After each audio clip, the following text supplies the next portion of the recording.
വിശപ്പുരഹിത കേരളം പദ്ധതിയുടെ ഭാഗമായി സംസ്ഥാനത്ത് ആരംഭിച്ച കുടുംബശ്രീ ജനകീയ ഹോട്ടലുകൾ കടുത്ത പ്രതിസന്ധിയിൽ. സബ്സിഡി നിർത്തലാക്കിയതും അവശ്യ സാധനങ്ങളുടെ വില വർധനവും സാധാരണക്കാരുടെ ആശ്രയമായ ഭക്ഷണശാലകളുടെ നിലനിൽപ്പ് അപകടത്തിലാക്കിയിരിക്കുകയാണ്. പാചകവാതക ക്ഷാമം കൂടിയായതോടെ വലിയ പ്രതിസന്ധിയിലൂടെയാണ് ഈ സംരംഭങ്ങൾ കടന്നുപോകുന്നത്.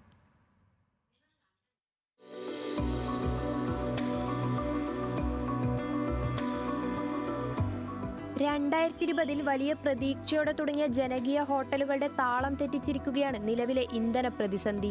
ആവശ്യത്തിന് പാചകവാതകം കിട്ടാതായതോടെ വിറകടുപ്പുകളിലേക്ക് മാറേണ്ടി വന്നു. പച്ചവിറക് കത്തിച്ചുള്ള പാചകം വലിയ ബുദ്ധിമുട്ടുകളിലേക്കാണ് ഇവരെ തള്ളിവിടുന്നത്. അവശ്യ സാധനങ്ങളുടെ വിലക്കയറ്റവും ഇരുട്ടടിയായി. ഗ്യാസിന് ഭയങ്കര വിലയാണ്. 3,400 ഒരു ഗ്യാസിന്. എത്രയോ ആൾക്കാർ തിരിച്ചു പോകുന്നത്. 30 റുപ്യ അല്ല കൂട്ടി, നിങ്ങളെന്താ കുടുംബശ്രീയല്ലേ, നിങ്ങളെന്താ 30 റുപ്യ ആക്കാത്തതെന്നും പറഞ്ഞ് കുറേ ആൾക്കാർ ഇങ്ങനെ പോകും. നിവർത്തിയില്ലാതെ പലയിടത്തും ഊണിന് വില വർദ്ധിപ്പിക്കേണ്ടി വന്നു. 50 രൂപയാണ് പലയിടത്തും ഊണിന് ഈടാക്കുന്നത്.